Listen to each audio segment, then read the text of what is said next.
Hello दोस्तों, कैसे हो। स्वागत है आपका हमारे YouTube चैनल पढ़ाई का ज़माना पर। आज हम एक नए टॉपिक लेकर आए हैं इतिहास का, जो हम पहले भी इसके बारे में चर्चा कर चुके हैं। मगध के बारे में हम मगध के बारे में जो इनमें से बहुत सारे प्रश्न पूछे जाते हैं। जो मगध में हमने पहला जो राजवंश था हर्यक वंश, उसके बारे में हमने क्लियर कर लिया है सब कुछ। अब एक दूसरा राजवंश अगला शिशुनाग, उसके बारे में पढ़ेंगे। फिर इसके बाद में जो अगला वंश आएगा उसके बारे में पढ़ेंगे। ऐसे करते करते इसका मगध का पूरा राजवंश पढ़ेंगे और फिर आगे और इतिहास में चैप्टर क्लियर करते चलेंगे। और आपका काम है कि वीडियो को ज़्यादा से ज़्यादा लोगों के पास शेयर करना, वीडियो को लाइक करना, सब्सक्राइब करना, शेयर करना, ये आप लोगों का काम है। और वीडियो को अंत तक देखिएगा, वीडियो के नोट्स ज़रूर बनाइएगा, नोट्स बनाते चलिएगा साथ के साथ, क्योंकि ये इम्पोर्टेंट है। आप जैसे राजस्थान कोई भी कंपटीशन एग्ज़ाम है उनके लिए, अगर कोई बीए की तैयारी कर रहा है, बीए की जिसकी चल रही है, उसके लिए इम्पोर्टेंट है। कोई भी छात्र 6वीं से 12वीं तक इसके बारे में ज़रूर पूछा जाता है, इन सम्राटों के बारे में, वो इनके लिए सभी महत्वपूर्ण है। तो सभी के पास ये शेयर कर दो, सभी को बता दो कि आज यहाँ पर ये क्लास चल रही है बिल्कुल अच्छी तरीके से। तो शेयर कर दो सभी के पास। और अब शुरू करने वाले हैं। जो सबसे पहले हम देखेंगे कि जो इससे पहले वंश था हर्यक वंश, इसका पतन कैसे हुआ। हालांकि हमने पहले देख लिया था, पर एक बार फिर से इसके पतन के बारे में चर्चा करेंगे हम, कैसे इनका पतन हुआ। शिशुनाग वंश, नागवंश था, वो कैसे आरंभ हुआ, इसके महत्व क्या था, सब कुछ इसके बारे में विस्तार से पढ़ेंगे। तो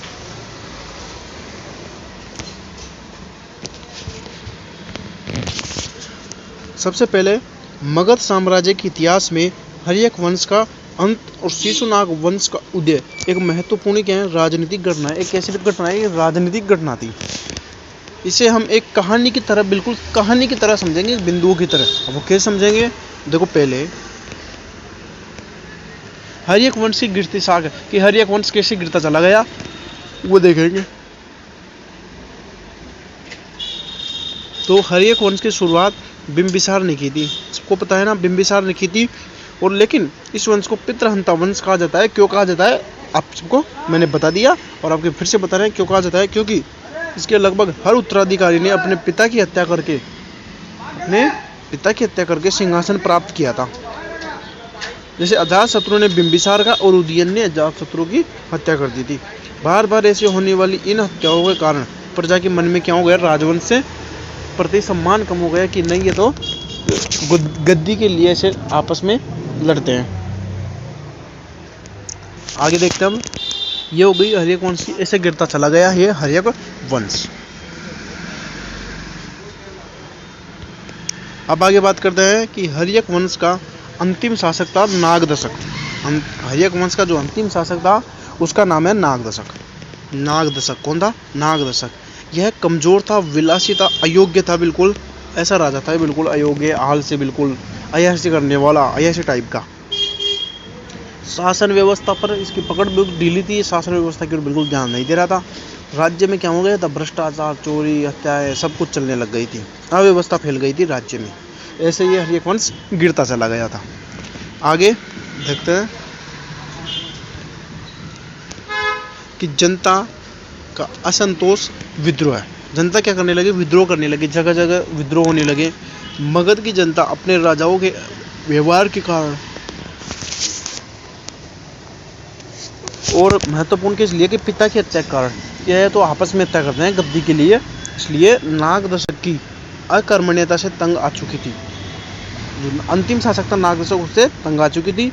और साम्राज्य को ऐसे नेतृत्व की जरूरत थी, साम्राज्य को एक ऐसा नेतृत्व करता एक राजा चाहिए था जो पूरे मगध को बिल्कुल एक शासन की बगडोर में बांध ले, वापस बिल्कुल गरिमा पे ला दे, गरिमा को वापस ला सके। इसी समय जनता और मंत्रियों ने मिलकर क्या कर दिया था, विद्रोह कर लिया। जनता और उनके साथ क्या कौन मिल गए, मंत्री भी मिल गए थे, और उन्होंने क्या कर दिया, फिर विद्रोह कर दिया था। फिर आगे आता है शिशुनाग का उदय। फिर उसी समय पर शिशुनाग का उदय हुआ। जो मंत्री था शिशुनाग, उसका, अब ये कौन था, ये शिशुनाग नागदशक के दरबार में एक कौन था, एक योग्य अमात्य था। अमात्य होते थे, अमात्य मंत्री या गवर्नर, जो अमात्य वो होता है प्रधानमंत्री, उसको बोलते हैं अमात्य। गवर्नर या मंत्री था, वह अपनी योग्यता और कुशल प्रशासन के कारण जनता में क्या था, बिल्कुल उस पर विश्वास था जनता को, अधिकारियों के बीच बहुत लोकप्रिय था वो।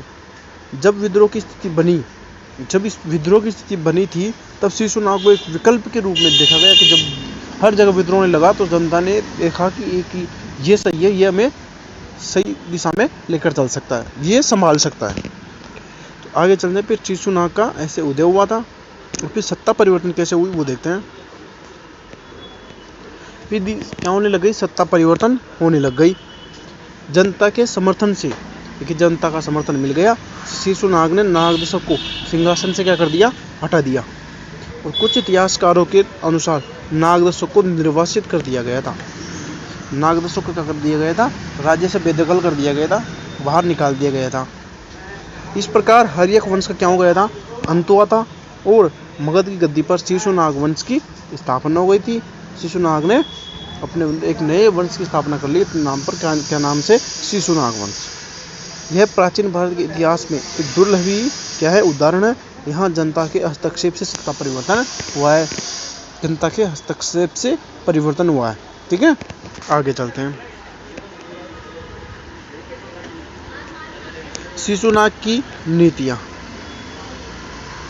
शिशुनाग की क्या क्या नीतियाँ थी वो देखो कि राजा बनते शिशुनाग ने मगध का क्या करना शुरू कर दिया, विस्तार शुरू कर दिया और अवंती की विजय। शिशुनाग की सबसे बड़ी जो उपलब्धि थी वो थी अवंती महाजनपद को जीतकर मगध में मिलाना।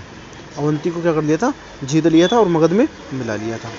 इससे मगध और अवंती के बीच 100 साल पुरानी दुश्मनी क्या हो गई, खत्म हो गई। पिछले 100 सालों से चलती आ रही जो दुश्मनी थी वो क्या हो गई, बिल्कुल खत्म हो गई। राजधानी इसने परिवर्तन कर ली, उसने सुरक्षा और रणनीतिक कारणों से वैशाली को अपनी नई राजधानी बना रही थी। यहाँ पर फिर से चेंज हो गई, पहले राजगढ़, फिर पाटलिपुत्र, अब वैशाली नई राजधानी बन चुकी थी। ठीक है, अब देखते हैं शिशुनाग वंश के बारे में। अब देखेंगे हम कि शिशुनाग वंश के बारे में विस्तार से। तो शिशुनाग वंश लगभग 412 ईस्वी पूर्व से 344 ईस्वी पूर्व तक इसने शासन किया था। मगध का दूसरा महत्वपूर्ण राजवंश शिशुनाग वंश था। इस वंश के शासकों ने मगध को न केवल भौगोलिक रूप से विस्तार दिया बल्कि इसे सांस्कृतिक रूप से समृद्ध भी बनाया था। ठीक है, अब हम देखेंगे हर एक वंश के जो शासक थे इनके बारे में।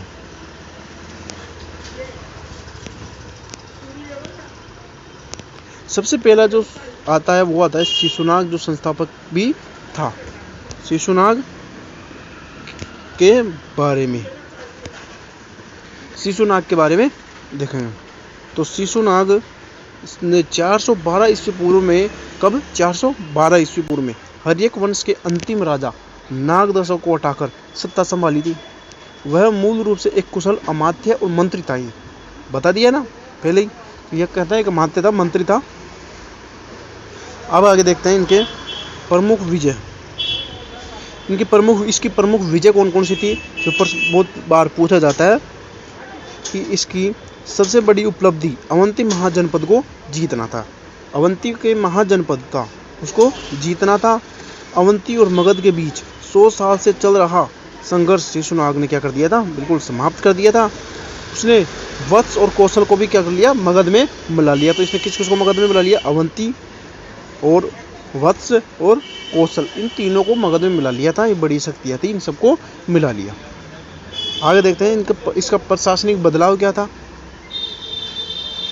उसने अपनी राजधानी वैशाली बिहार को बनाया था। वैशाली किस नाम जाना जाता है, बिहार के नाम से वैशाली को बना लिया। वैशाली को राजधानी बनाने का मुख्य उद्देश्य क्या था उसका, कि उत्तर की ओर से होने वाले खतरों पर नज़र रखना और वज्जी संघ के प्रभाव को क्या करना, नियंत्रित रखना। इसका ये प्रशासनिक बदलाव था। तो वैशाली पूछा सकता है, वैशाली बनाने का क्या कारण था, वैशाली को नई राजधानी बनाने का क्या कारण था। ठीक है, और आगे है इसका साम्राज्य विस्तार, कि इसके समय मगध की सीमाएं बंगाल से लेकर मालवा जो एमपी में है तक फैल गई थी। एमपी तक फैल गई थी इसके समय में। मगध की सीमाएं बंगाल से लेकर मालवा तक फैल गई थी, बहुत बार पूछा जाता है ये। यहाँ तक हम ये फैल गई थी। ठीक है, ये हो गया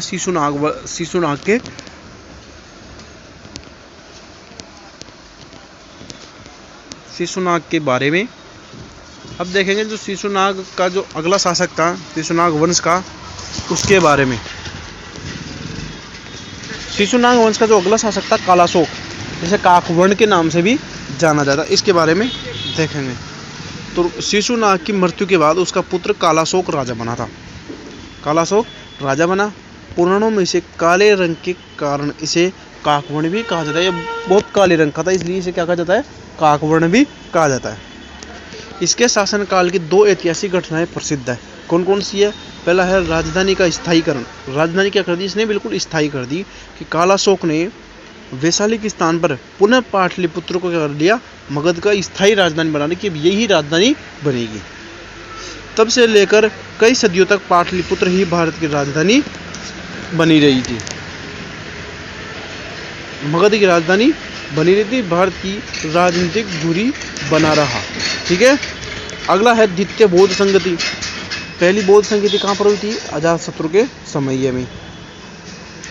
अब द्वितीय राजगृह में हुई थी। और अब द्वितीय जो बौद्ध संगति है, बहुत बार पूछा जाता है बौद्ध संगतियों के बारे में। द्वितीय बौद्ध संगति 383 ईसा पूर्व में हुई थी।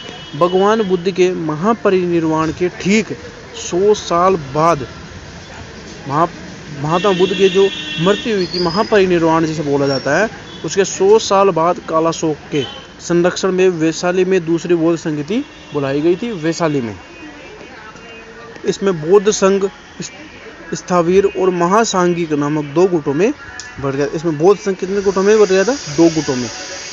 स्थावीर और महासांगिक 2 गुटों में बट गया था। अगर आपने बुद्ध और जैन धर्म के बारे में अगर नहीं पढ़ा है तो हमने पहले वीडियो बना चुका है, आप वहाँ पर उसको देख सकते हैं। अगर आप हिंदी व्याकरण की भी अगर आपको कमज़ोर हैं, आप अगर हिंदी व्याकरण के हमने पूरे टॉपिक क्लियर कर चुके हैं, आप उन्हें वीडियो में जाकर देख लीजिएगा, चैनल पर जाकर देख लीजिएगा आप उसको। आगे देखते हैं अंत कैसे होता है कि कहा जाता है कि राजधानी में टहलते समय महापद्मानंद नामक एक व्यक्ति ने चाकू मारकर इसकी क्या कर दी थी? हत्या कर दी थी। महापद्मानंद जो धनन था, उसका पिता था महापद्मानंद, उसने चाकू मारकर इसकी हत्या कर दी। ये एक नाई था। महापद्मानंद क्या था? एक नाई था। ठीक है, अब कालाशोक के बारे में देखेंगे, उसके अगले शासकों के बारे में।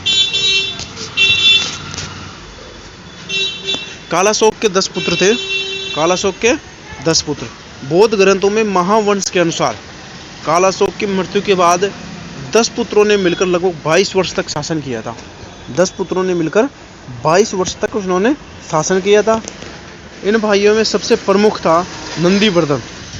इन भाइयों में सबसे प्रमुख नाम जिसको मिलता है हमें इतिहास में, वो था नंदीवर्धन।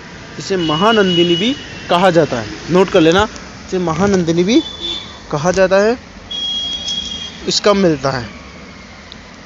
अगला है, इनके शासन के दौरान केंद्र सरकार कमजोर होने लगी थी। आंतरिक कलह और अयोग्यता का फायदा उठाकर, फिर वही आंतरिक कलह हो गया, फायदा उठाया किसने? महापद्मानंद ने, जो कालाशोक को चाकू मारकर हत्या कर दी थी।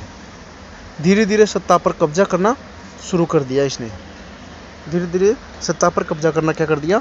शुरू कर दिया महापद्मानंद ने। ठीक है, आगे देखते हैं।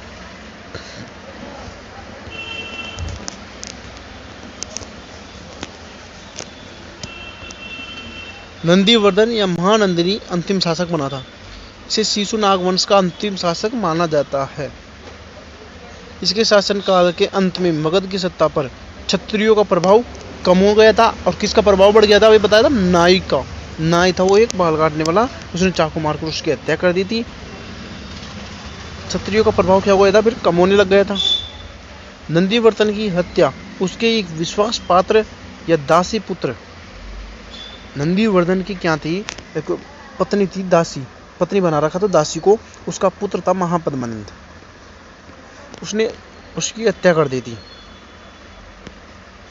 जिसके बाद मगध पर नंद वंश का उदय हुआ गया था। नंद वंश आगे आ चुका था, फिर नंद वंश की नींव पड़ चुकी थी। ये है उसके बारे में। अब आगे देखते हैं इस वंश का ऐतिहासिक महत्व क्या है। इस वंश के ऐतिहासिक महत्व के बारे में पहला है अखंड उत्तर भारत की नींव। शिशुनाग वंश के ने अवंती और वत्स जैसे शक्तिशाली राज्यों को जीतकर मगध को उत्तर भारत की एकमात्र सर्वोच्च शक्ति बना लिया था। अखंड उत्तर भारत की नींव, लेकिन अखंड भारत की नींव चंद्रगुप्त मौर्य ने रखी थी। ठीक है, ये इसने अखंड उत्तर भारत की नींव रखी थी। अगला है सांस्कृतिक केंद्र। वैशाली और पाटलिपुत्र को विकसित करने का श्रेय इसी वंश को जाता है। ठीक है, अगला है धार्मिक।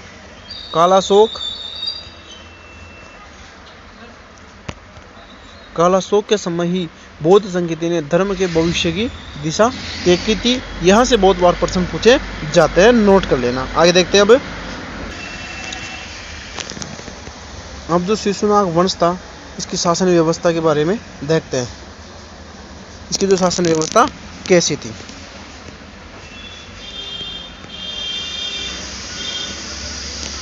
शिशुनाग वंश के समय की शासन व्यवस्था और कला संस्कृति के बारे में जानकारी के मुख्य स्रोत जो मिलते हैं बौद्ध ग्रंथ के महावंश और पुराण में मिलते हैं। ठीक है, इस काल में मगध एक क्षेत्रीय शक्ति से बढ़कर साम्राज्य का रूप ले रहा था मगध। अब इसका विवरण देखते हैं बिल्कुल आसान शब्दों में। सबसे पहले शासन व्यवस्था के बारे में देखते हैं। सबसे पहले शासन व्यवस्था के बारे में तो देखो, शिशुनाग वंश ने हर्यक वंश के प्रशासनिक ढांचे को और अधिक मजबूत और केंद्रीकृत कर दिया था। पहली है अमात्य प्रणाली का महत्व।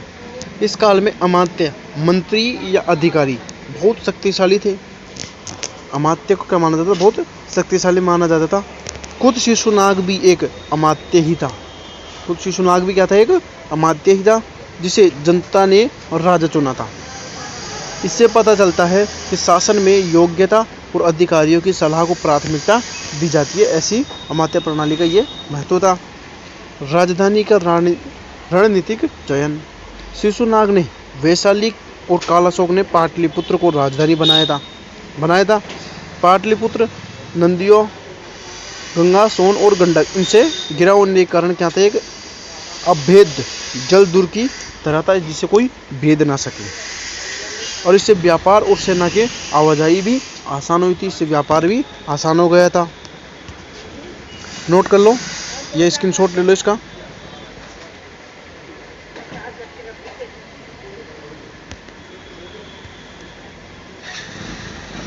आगे है सैन्य विस्तार।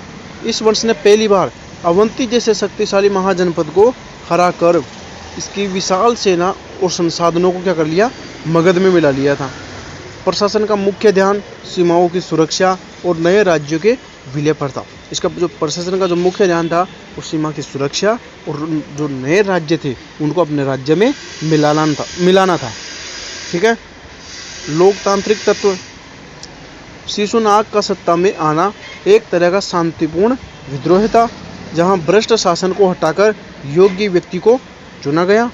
यह प्राचीन भारतीय राजनीति में जनता की इच्छा का एक बड़ा ही उदाहरण है। एक यही उदाहरण मिलता है जिस जनता की इच्छा के अनुसार राजा बना था। ठीक है, आगे देखते हैं हम।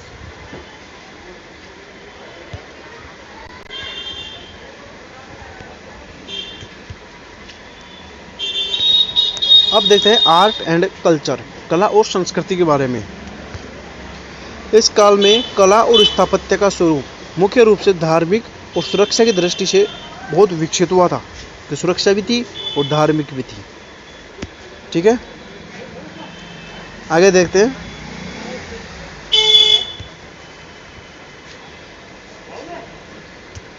धार्मिक प्रगति और सभाएं हुई थी। धार्मिक भी बढ़ा था और सभाएं भी हुई थी। अब वो देख कैसे। द्वितीय बौद्ध संघ की थी। कालाशोक के समय वैशाली में हुई यह सभा कला और विचार के आदान प्रदान का क्या बता एक बड़ा केंद्र बनी थी। कालाशोक के समय क्या हुई थी, वैशाली में सभा हुई थी, बौद्ध संघ की थी द्वितीय। कला और जिसमें क्या हुआ था, कला और विचार के आदान प्रदान का बड़ा केंद्र बनी थी। यहाँ हजारों भिक्षु एकत्रित हुए थे। बौद्ध धर्म के जो हजारों भिक्षु थे वह यहाँ पर एकत्रित हुए थे, जिससे बौद्ध कला और साहित्य को क्या मिली थी, एक नई दिशा मिली थी। धर्म का प्रभाव बढ़ा, धर्म का प्रभाव बढ़ा। इस समय समाज में बौद्ध और जैन धर्म का प्रभाव बढ़ रहा था। हालांकि पहले भी था बौद्ध धर्म का प्रभाव, लेकिन जैन इस समय पर और बौद्ध धर्म और जैन धर्म का प्रभाव पड़ रहा था, जिसका असर तत्कालीन कलाकृति और जीवन शैली पर भी पड़ा। जो जीवन शैली थी, जो कलाकृतियाँ थी, उन सब पर भी इनका प्रभाव पड़ा था, जैन धर्म और बौद्ध धर्म का।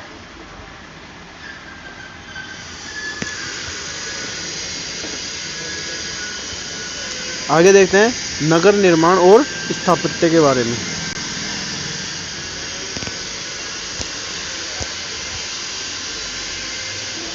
नगर निर्माण और स्थापत्य के बारे में। किलेबंदी। मगध के शहरों विशेषकर पाटलिपुत्र और राजगिरी की किलेबंदी को मजबूत किया गया। मगध के शहरों में विशेषकर पाटलिपुत्र और राजगिरी को क्या किया गया, मजबूत किया गया। पत्थरों और लकड़ियों का उपयोग करके ऊंची दीवारें और बुर्ज बनाए गए। पत्थरों और लकड़ियों का उपयोग किया और ऊंची ऊंची दीवारें और बुर्ज बनाए गए। मृदभांड कला, पोटेरी। इस काल में उत्तरी काले चमकीले मृदभांड से NBPW का प्रचलन बहुत बढ़ गया था। ये बर्तन बहुत ही चमकदार और उच्च श्रेणी के होते थे, जो उस समय की तकनीकी प्रगति को दर्शाते हैं। जो उस समय की जो तकनीकी प्रगति थी उसको ये दर्शाते हैं। आगे देखते हैं हम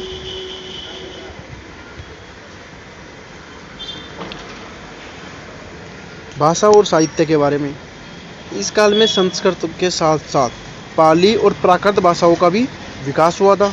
धार्मिक ग्रंथों की रचना हुई। चर्चा इन्हीं भाषाओं में होती थी, जिससे आम जनता तक कला और विचार बहुत पहुंचते थे। अगर हम संक्षेप में बात देखें कि शिशुनाग वंश का काल मगध के लिए संग्रहण का क्या था, काल था। उन्होंने कला के क्षेत्र में बौद्ध धर्म का संरक्षण दिया। शासन में शक्ति के बजाय योग्यता और रणनीति को महत्व दिया, और इसी मजबूत नींव पर आगे चलकर नंद और मौर्य वंश ने विशाल महलों और कलाकृतियों का निर्माण किया था। ये हमने देखा है शिशुनाग वंश के बारे में सब कुछ विस्तार से देख लिया है।